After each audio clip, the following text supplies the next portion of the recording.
સાઉથની જાણીતી film કેજીએફની story દર્શકોને એટલી પસંદ આવી કે પહેલા ભાગ પછી તેની સિક્વલની માંગ વધવા લાગી. ફિલ્મની વાર્તા ખૂબ જ દિલચસ્પ છે. ચાલો તમને કેજીએફની સત્ય ઘટના વિશે જણાવીએ.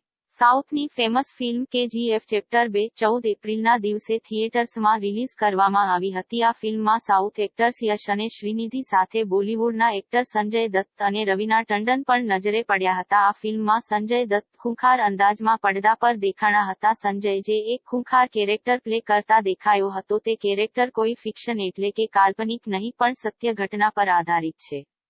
કેજીએફની આખી સ્ટોરી જે સોનાની ખાણ પર તૈયાર કરવામાં આવી છે, તેની વાર્તા સાંભળીને તમે પણ સ્તબ્ધ થઈ જશો.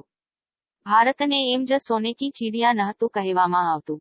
સાનોની ચાહત અને લાલસામાં જ કેજીએફ વિસ્તારે હત્યાઓ અને લોહી પણ જોયું છે અને પ્રગતિ પણ. સાઉથની જાણીતી ફિલ્મ કેજીએફની સ્ટોરી દર્શકોને એટલી પસંદ આવી કે પહેલા ભાગ પછી તેની સિક્વલની માંગ વધવા લાગી. ફિલ્મની વાર્તા ખૂબ જ દિલચસ્પ છે. ચાલો તમને કેજીએફની સત્ય ઘટના વિશે જણાવીએ. સોનાની ખાણ જેના પર ફિલ્મ બની છે, તેનો ઇતિહાસ લગભગ 121 વર્ષ જૂનો છે. ડીએનએના રિપોર્ટ અનુસાર કેજીએફ એટલે કે કોલાર ગોલ્ડફિલ્ડ્સની વાર્તા લોહિયાળ છે. જ્યાં સોનાનો ભંડાર હશે ત્યાં વાર્તા લોહિયાળ જ હશે. સોનાથી ભરપૂર આ વિસ્તારમાં ઘણી ન સાંભળેલી અને ન ચર્ચાયેલી વાર્તાઓ પણ દફન છે. ડીએનએના રિપોર્ટ અનુસાર 121 વર્ષ પહેલા કેજીએફમાં ખોદકામ દરમિયાન લગભગ 900 ટન સોનું મળ્યું હતું. કર્ણાટક પાસે કોલાર ગોલ્ડફિલ્ડ છે. આ ખાણ વિશે બ્રિટિશ સરકારના લેફ્ટનન્ટ જોન વોરેન દ્વારા એક લેખ લખવામાં આવ્યો હતો. આ મુજબ 1799માં શ્રીરંગપટનાની લડાઈમાં ટીપુ સુલતાનની હત્યા કર્યા બાદ અંગ્રેજોએ કોલાર અને તેની આસપાસના વિસ્તાર પર કબજો કર્યો હતો. થોડા વર્ષો પછી જ અંગ્રેજોએ આ જમીન મૈસૂર રાજ્યને આપી દીધી, પરંતુ સોનાથી ભરપૂર આ વિસ્તાર એટલે કે કોલારને પોતાની પાસે જ રાખ્યો હતો. વોરેનના આ આર્ટિકલ મુજબ ચૌલ સામ્રાજ્ય દરમિયાન લોકો હાથ વડે જમીન ખોદીને જ સોનું કાઢતા હતા.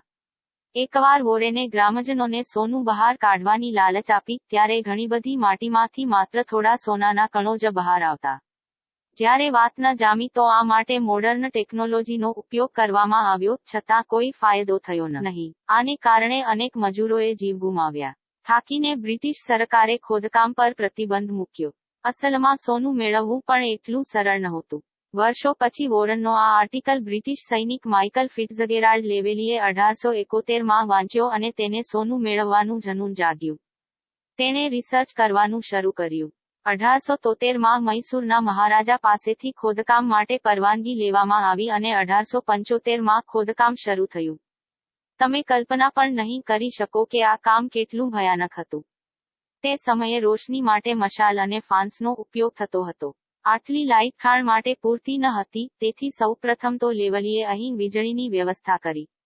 રિપોર્ટ અનુસાર સોનાની લાલચ એવી હતી કે કેજીએફ ભારતનો પહેલો વિસ્તાર હતો કે જ્યાં વીજળીનો પુરવઠો શરૂ કરવામાં આવ્યો.